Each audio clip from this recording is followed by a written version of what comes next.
I'm TF Wright, and this is Finding My Flag. Disclaimer about images, blah blah blah. Okay, let's get started. I recently read a really fascinating book, Gender Queer by Maya Kobabe. The author and I share a number of really remarkable similarities. We both attended Waldorf primary schools in Northern California at around the same time period. We both struggled to learn to read, and we both have other things in common too. Gender things. Because we're both similar, I immediately felt like I wanted to make a comic about my life too, although to be honest, I probably would have used any excuse to do that because I'm a writer, I like writing, or at least sometimes I do. Sometimes I feel blocked, and since I felt a creative urge to do something, I wanted to take advantage of it as soon as possible before the feeling left me. Before I was able to convince myself that the idea was egotistic or unmonetizable, I recognize that this isn't really a comic, and this format doesn't really make much sense creatively, but I'm just trying to go with it. Thanks for your patience with my lack of artistic skills. So anyway, where was I? Oh yeah, my life story.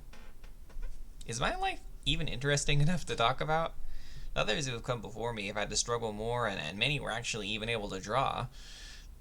But I'm going to choose to believe that someone might appreciate something that I have to say. I had a very atypical childhood for someone assigned male at birth. For example, my parents didn't want me to know that guns existed. Whenever the word gun appeared on the page of a book, my parents would white it out. If a picture of a gun appeared, they would glue the pages together. When I first saw a boy playing with a gun, like a toy gun, at a playground, I thought it was a type of camera. My parents actually gave me a doll to play with too. It wasn't something I had requested. I had very feminine mannerisms. I liked to prance around the room. I liked to sing and dance. Even today, I still have, as you can tell, a feminine voice. I'm frequently mistaken for a girl on the phone. In kindergarten, my mom got the role of Aldonza in the Man of La Mancha, which is a musical, and she practiced this song over and over again. I decided to sing it in front of my kindergarten class without telling anyone what I was planning. Go ahead and imagine the reaction that a 6-year-old boy would have gotten for singing and dancing this song in 1992. I was spawned in a ditch by a mother who left me there naked and cold and too hungry to cry. I never blamed her, I'm sure she left hoping that I'd have the good sense to die. So, yeah, you can, like I said, you can imagine how that went.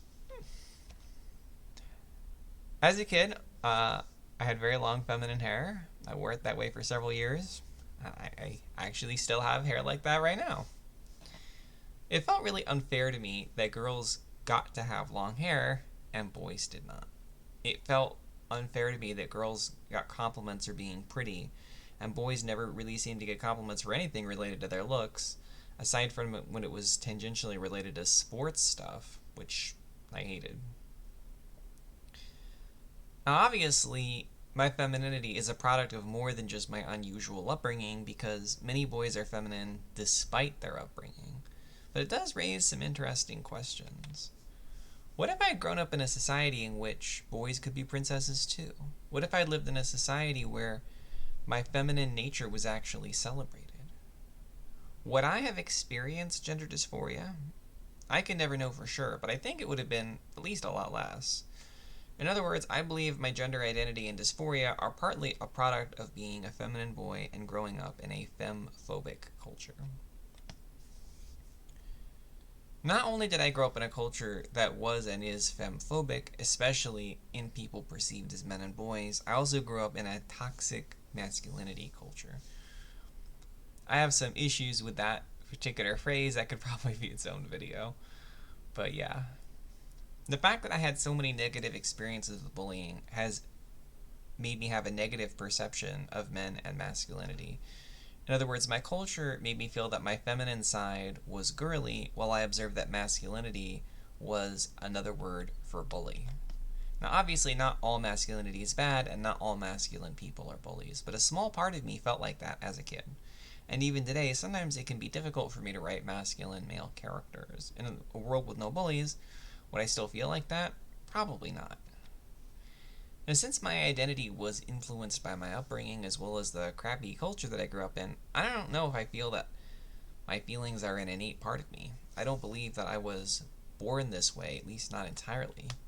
Like all of us, I'm changing and evolving every day. How does dysphoria feel like for me? Well, often I imagine I'm shorter or smaller than I actually am. Because of this, I often bang my shoulders against the sides of doors. I call my clumsiness princess dysphoria because I keep perceiving myself as princess sized. When given the option to, I always play a female character in video games.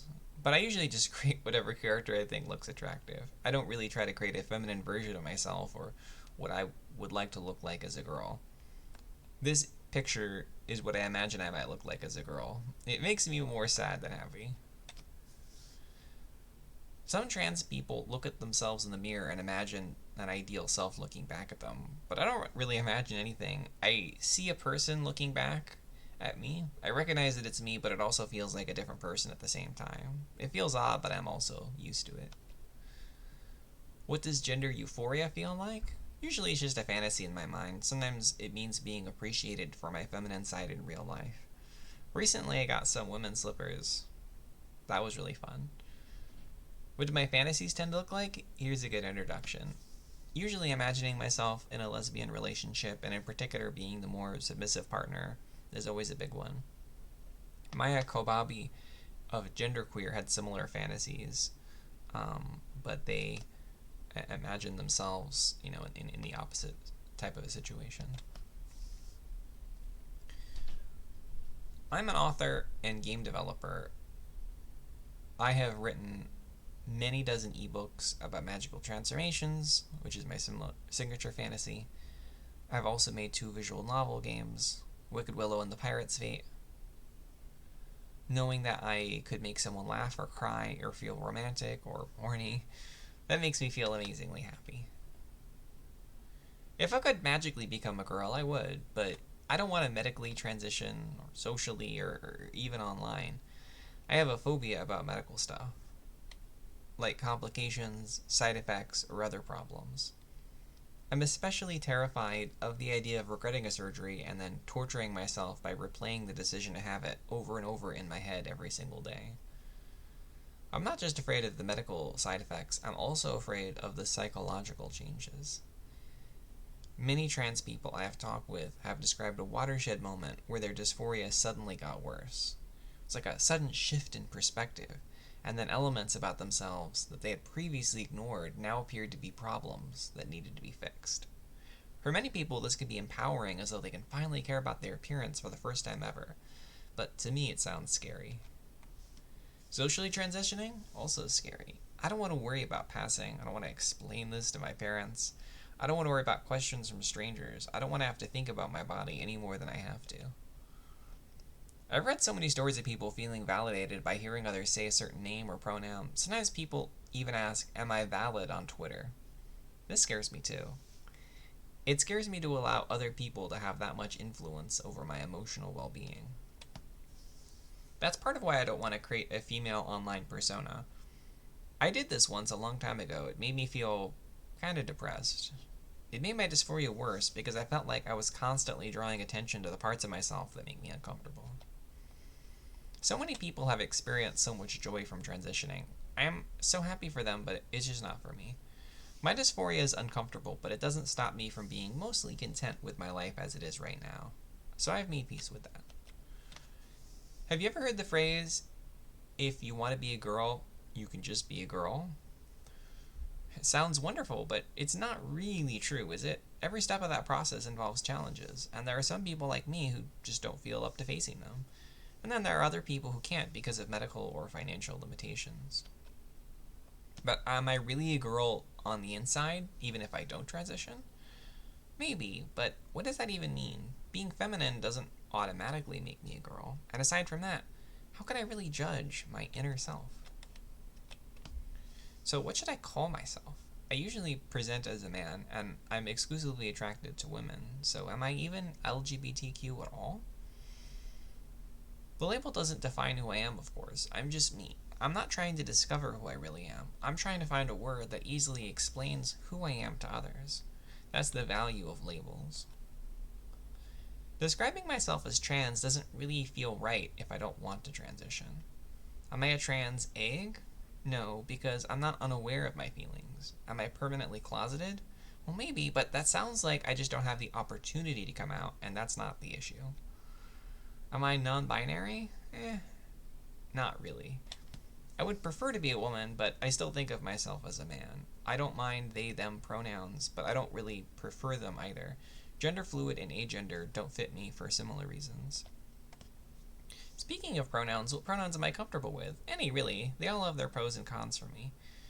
She and her feel fun but inaccurate and sad. He, him feels accurate but also sad in a different way.